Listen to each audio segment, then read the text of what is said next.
দুই কাউন্সিলরকে শোকজ তৃণমূলের শোকজ করল তৃণমূল 104 ও 110 নম্বর ওয়ার্ডের কাউন্সিলরকে শোকজ তৃণমূলের নিজেদের মধ্যে কোন্দল ও শৃঙ্খলা ভঙ্গের জন্য শোকজ 104 নম্বর ওয়ার্ডের কাউন্সিলর তারকেশ্বর চক্রবর্তীকে 110 নম্বর ওয়ার্ডের কাউন্সিলর স্বরাজ মণ্ডলকেও শোকজ তৃণমূলের। কলকাতা পুরসভার কিছু কিছু ওয়ার্ডের কাউন্সিলরদের কিছু অনভিপ্রেত আচরণ লক্ষ্য করা যাচ্ছিল কয়েকদিন ধরে। এই বিষয়ে দল কঠোর অবস্থান নিয়েছেন।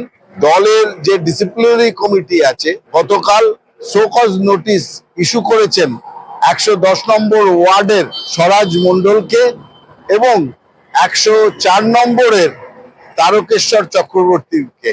যে দলের মুখ তাতে কিছুটা হলেও মলিন হয়েছে, মিডিয়ার কাছে যেভাবে তারা স্টেটমেন্ট করেছেন এই বিষয়ে তাদের কাছ থেকে জবাব চাওয়া হয়েছে। ঘাটালের সাংসদ দেবের বৈঠক, আর দেবের বৈঠকের পরেই ঘাটাল মাস্টার প্ল্যানে গতি। ঘাটাল মাস্টার প্ল্যান রূপায়ণে তৎপর সেচ দপ্তর। ভোটে জিতেই 12ই জুন বৈঠক ঘাটালের সাংসদের। আজ সরেজমিনে দাসপুরে সেচ দপ্তরের আধিকারিকরা ঘাটালে বন্যার জলের চাপ কমাতে দাসপুরের 2 খালে নজর, চন্দেশ্বর ও শোলাটোপা খালকে গভীর করতে খননের ব্লুপ্রিন্ট। পশ্চিম মেদিনীপুর জেলার দাসপুর 1 নম্বর ব্লকের বিভিন্ন এলাকা ঘুরে খতিয়ে দেখলেন তারা। সেই বৈঠকেই প্রস্তাব ছিল দাসপুরের 2টি সেচ খালকে শিলাবতী ও কংসাবতীর সঙ্গে যুক্ত করে জলের চাপ কমানো। সেই প্রস্তাব খতিয়ে দেখতে আজ দাসপুরে এসেছিলেন সেচ দপ্তরের উচ্চপদস্থ আধিকারিকরা। এছাড়াও ছিলেন ঘাটাল দাসপুরের একাধিক শাসক দলের নেতৃত্বরা। আজকে চিফ ইঞ্জিনিয়ার এবং পশ্চিমাঞ্চল জোনের যিনি ইঞ্জিনিয়ার আছেন ওনারা এসেছেন। কারণটা হলো যে ঘাটাল মাস্টার প্ল্যান, যেটা ভোটের আগে এমপি সাহেব আমাদের দীপক অধিকারী যে কথা দিয়েছিলেন, সেই সঙ্গে মুখ্যমন্ত্রী এবং অভিষেক ব্যানার্জি বলেছিলেন যে ঘাটাল মাস্টার প্ল্যান কেন্দ্র টাকা না দিলেও রাজ্য সরকারই এটা বাস্তবায়িত করবে। তারই প্রথম ধাপ হিসাবে আজকে ওনারা এসেছেন এবং সার্ভের প্রক্রিয়া শুরু হবে। জাস্ট ওনারা দেখতে এসেছেন। সকলের উপস্থিতিতেই আমরা খোঁজখবর নিয়ে দেখছি যে খালটা কোনখান দিয়ে কাটা হবে, কতটা জায়গা আমাদের অধিগ্রহণ করতে হবে এবং কোন কোন এলাকা সরকারি খাস আছে সেখান থেকে নিয়ে যাওয়া যায় কিনা, এবং সেই সঙ্গে কতটা পরিমাণ জায়গা আমাদের শিলাবতীতে ড্রেজিং করতে হবে, সেই ব্যাপারে প্রাথমিক আলোচনা চলছে। তাই আমরা উপস্থিত আছি। আমি আশা করি যে এই প্রাথমিক প্রস্তুতির পরবর্তী পর্যায়ে ফাইনাল যখন প্রস্তুতি হয়ে যাবে তারপরে আমাদের কাজ শুরু হয়ে যাবে। ধীরে ধীরে কাজটা শুরু হলে অন্তত দীর্ঘদিনে যে অভিশাপ বন্যা থেকে আমরা মুক্ত হতে পারবো এই আশা আমরা রাখি। মুখে প্রকৃতির ঢাল। একাধিক ঘূর্ণিঝড় থেকে কলকাতা সহ দক্ষিণবঙ্গের বিস্তীর্ণ এলাকাকে বাঁচিয়েছে সুন্দরবনের ম্যানগ্রোভ, আর সেই ম্যানগ্রোভই ধ্বংস করা হচ্ছে। পাথর প্রতিমায় ম্যানগ্রোভ কেটে তৈরি হচ্ছে মাছের ভেড়ি।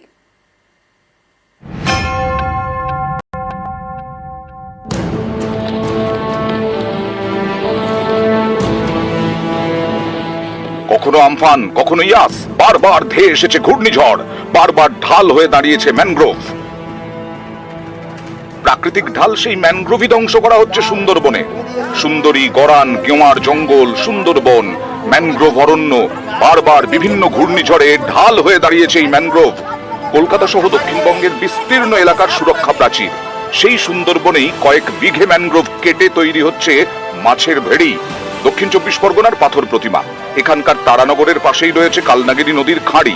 সেই খাঁড়ির পাশেই ম্যানগ্রোভ কেটে সাফ করা হচ্ছে বলে অভিযোগ। ম্যানগ্রোভ বাঁচাতে পথে নেমেছেন স্থানীয়রা। শনিবার বিক্ষোভ দেখানো হয় পাথর প্রতিমার তারানগরে। রাতারাতি ওরা গাড়ি নিয়ে এসে গাছপালা নষ্ট করে ওরা মাটি কাটে। আমরা এসে বাধা দিতে আমাদের উপরে হুমকি। তাই আমরাও চাচ্ছি যে গ্রামবাসীকে নিয়ে আমরা জঙ্গল যেভাবে আছে সেইভাবে থাকবে, আমরা রক্ষা করব। ম্যানগ্রোভ থাকলে পরিবেশ বাঁচবে, ঘূর্ণিঝড় থেকে বাঁচাবে, কিন্তু তাতে কি? গাছ থেকে তো আর মাছের মতো আয় নেই। তাই ম্যানগ্রোভ কেটেই তৈরি হচ্ছে মাছের ভেড়ি। ম্যানগ্রোভ ধ্বংসের প্রতিবাদ করলে হুমকি দেওয়া হচ্ছে বলে অভিযোগ। গাছগাছাড়ি যা ছিল বাবা সব কাটা ওরা মেশিন লাগছে, গাছগাছাড়ি কাটা মাটির ভিতরে ঢুকে দিচ্ছে। আমরা যখন বলতে আসছি আমাদের উপরে খেপে যাচ্ছে মারধর করতে। আমরা কিনেছি, তোমাদের এখানে কোনো অধিকার নেই। ওখানে আমাদের উপযুক্ত কাগজ আছে, আমাদের নামে রেকর্ডও আছে। আর যেটা ঘেরা হচ্ছে ওটা হচ্ছে কোনো গাছপালা নেই, ওটা জঙ্গলও নয়। আমরা যদি ওটা ঘিরে নিতে পারি তাহলে জলটা নদীতে বেরোবে না এবং সাধারণ মানুষের সুবিধা হবে। মাটি কাটছে এইটুকু একটা রিপোর্ট আছে। মাটি যারা কাটছিলেন তাদের ফোন করে বলেছিলাম ব্যাপারটাকে সলভেশন নিজেদের মধ্যে করে নেওয়ার জন্য। আচ্ছা, আপনার কি মনে হয় ম্যানগ্রোভ কেটে যদি নিজের জায়গা হয় কেউ কি পারবে কোনো জায়গা দখল না, করতে? সেটা হওয়া উচিত নয়। ম্যানগ্রোভ ধ্বংস করে কোনো কাজ করাটাও ঠিক না।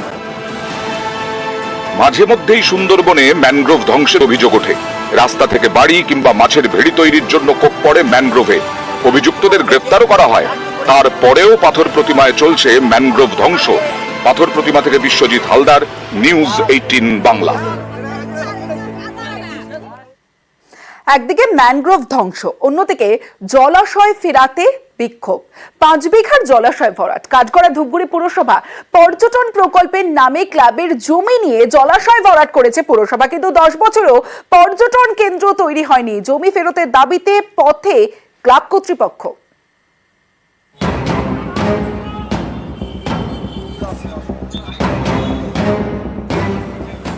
এই যে মাঠ দেখছেন, কয়েক বছর আগে এখানে ছিল জলাশয়, কিন্তু ভরাট হয়ে গেছে। কোনো প্রমোটার বা জমি মাফিয়া নয়, জলাশয় ভরাট করেছে জলপাইগুড়ি ধূপগুড়ি পুরসভা। ধূপগুড়ির দক্ষিণায়ন ক্লাব ইকো ট্যুরিজম পার্ক তৈরি করতে এই ক্লাবের থেকে জমি নেয় ধূপগুড়ি পুরসভা। 10 বছরেও সেই পর্যটন কেন্দ্র তৈরির কাজ শেষ হয়নি, উল্টে বিশাল জলাশয় ভরাট হয়ে গেছে। এবার জমি ফেরত পেতে ময়দানে ক্লাব কর্তৃপক্ষ। শনিবার ক্লাবের সদস্যরা বিক্ষোভ দেখান।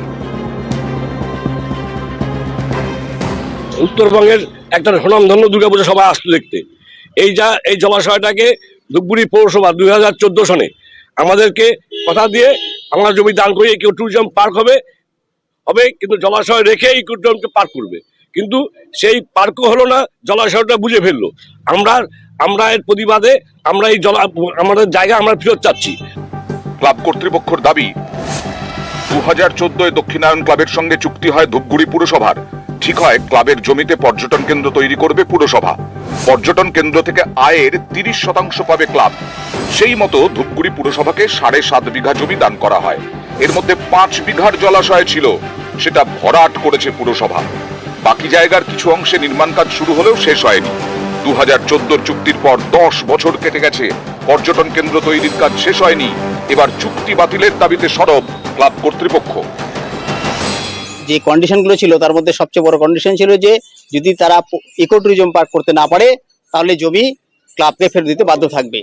10 বছর হয়ে গেল, তারা কাজ শুরু করার পরে খানিকটা কাজ করে কাজ বন্ধ করে দেয়, আর বোর্ড চেঞ্জ হওয়ার পরে আর কোনো কাজ করে না। যার ফলে এখন আমরা আমাদের জায়গা ফেরত পেতে চাই শর্ত অনুযায়ী, যার জন্য আমরা নতুন করে আন্দোলন করছি। পার্কের সিদ্ধান্ত এগ্রিমেন্ট হয়ে ওখানে একটা পার্ক হওয়ার কথা, কিন্তু পরবর্তীতে যেহেতু বোর্ড চেঞ্জ হয়ে গেছে, 5-7 বছর ধরে কাজটা স্থগিত আছে। কাজটা এখন অর্থের জন্য হচ্ছে না। কাজ কি শুরু হয়েছিল? কাজ শুরু হয়ে গেছিলো, কাজের জন্য এস্টিমেট করা হয়েছিল, কাজের জন্য স্যাংশন টাকাও আছে, এখনও টাকা পড়ে আছে। কোনো কারণে নতুন করে কাজটা শুরু করতে পারেনি। পর্যটন প্রকল্প নিয়ে ক্লাব এবং পৌরসভার দ্বন্দ্ব, মুখ খুলতে নারাজ ধূপগুড়ি পৌরসভার প্রশাসক বোর্ডের চেয়ারম্যান। জলপাইগুড়ি ধূপগুড়ি থেকে রকি চৌধুরী, নিউজ 18 বাংলা।